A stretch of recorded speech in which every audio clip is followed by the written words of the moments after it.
Dir schaffen wir die Klimawende. Jetzt bewerben. Wiener Stadtwerke-Gruppe.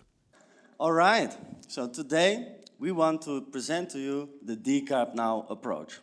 And the Decarb Now approach is about decarbonizing our planet. We simply started as a group of friends with different kinds of expertise, with different kinds of interests, but all wanting to help in the fight against climate change. And we thought, what can we do? How can we help? Now, there were two things that caught our attention, two things that we thought we can do something with. The first thing was satellite data. Satellite data that shows pollution. An example you can see in the picture. This satellite data got much better in recent years and got openly available. You can download this on the websites of the ESA and the NASA, for instance. The second thing we were interested in was the possibility, to provide the possibility for people to point at pollution hotspots, to discuss them. This, in short, is the Decarb Now idea. However, to explain a bit more about that, I would like to show you 3 screenshots from our map. Here you see the east coast of the US, a large part of Europe, and China and some neighboring countries. Now, first of all, as you see, there are pollution layers on top of the map. The more yellow it gets, the more pollution. So what you can conclude from this is that actually a lot of people on this planet, billions of people, are living in polluted air. They are breathing this air. This is bad for them. This can lead to all kinds of respiratory diseases and other illnesses. That's the first problem.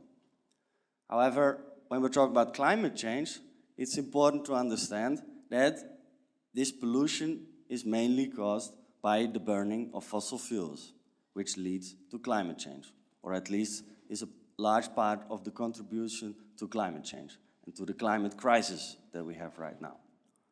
So when we're talking about fighting climate change, fighting this climate crisis, we thought actually very often it's connected to a blaming narrative, what we call a blaming narrative. This is not very complex. It's about blaming, shaming, and exposing yourself, your neighbor, your friends.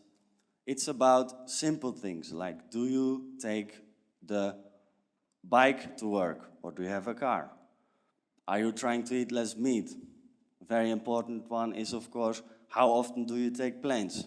Are you trying to reduce the amount of planes you take?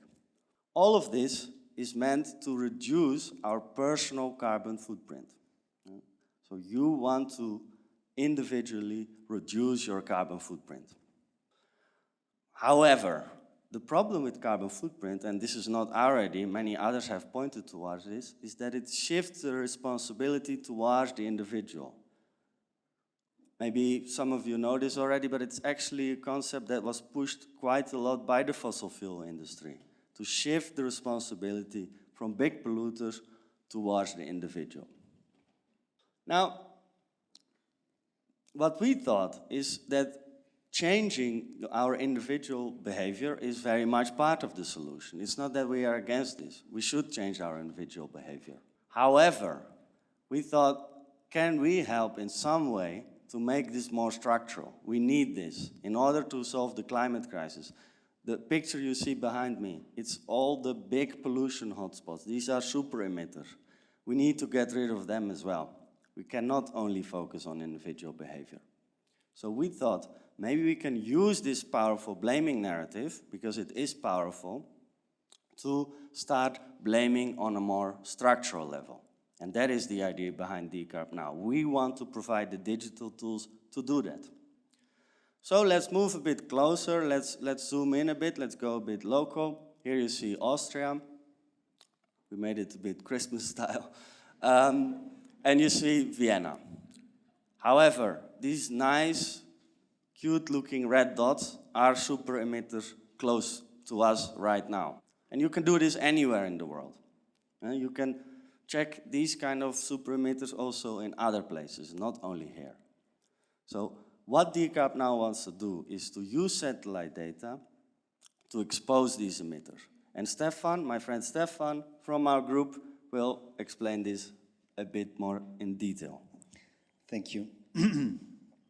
So the point is to focus more on more effective ways to reduce pollution. The red circles you can see here on the map, they're all large local polluters outside and inside of Austria, where we are right now. So let's call the biggest of them super emitters.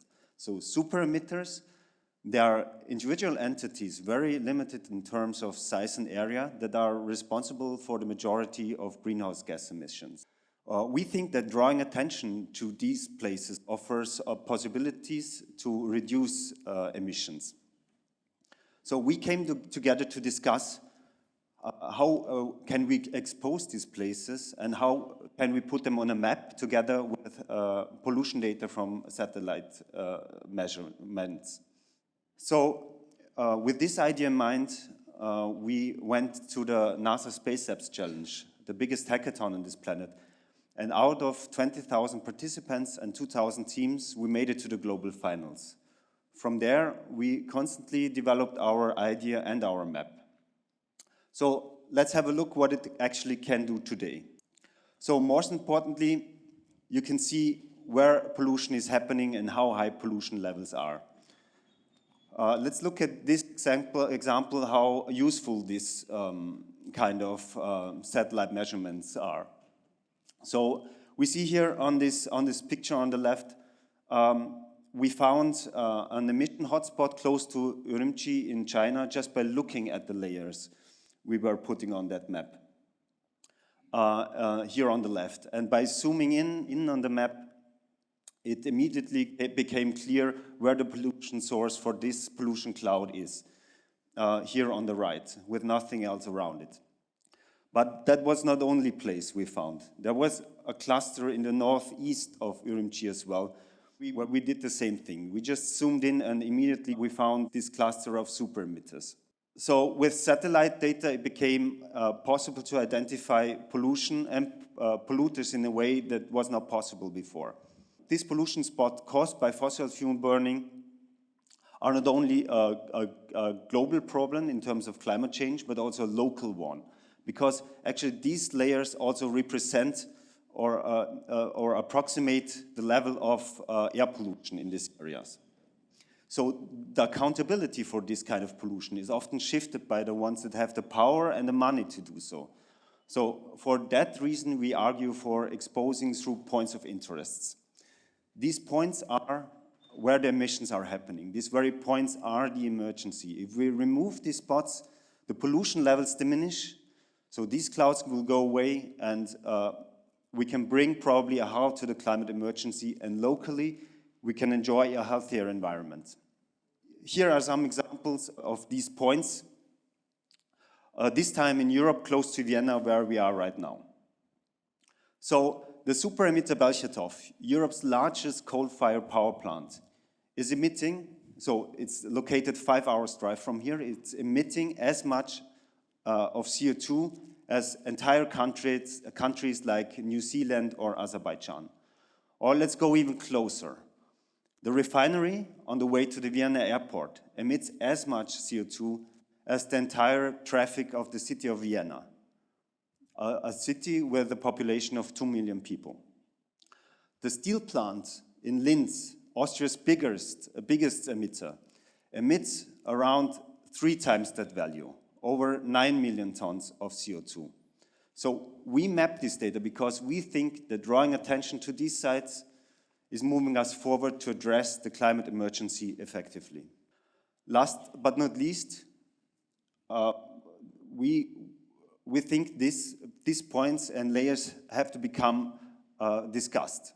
So through your participation, we can actually expose this kind of emitters and draw attention to them, to put pressure on them and the authorities. So right now, we use Twitter for that, as you can see here, but we are thinking of moving to other platforms as well for obvious reasons. So we think it's possible to have a much more open discussion based on about climate change, based on scientific data.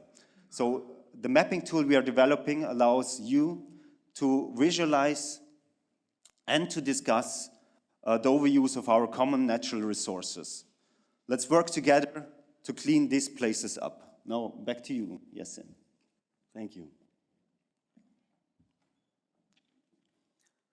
So, just as some final words, just as some conclusion, we provide the opportunity to map the climate crisis locally and discuss these points, like we said with Twitter right now.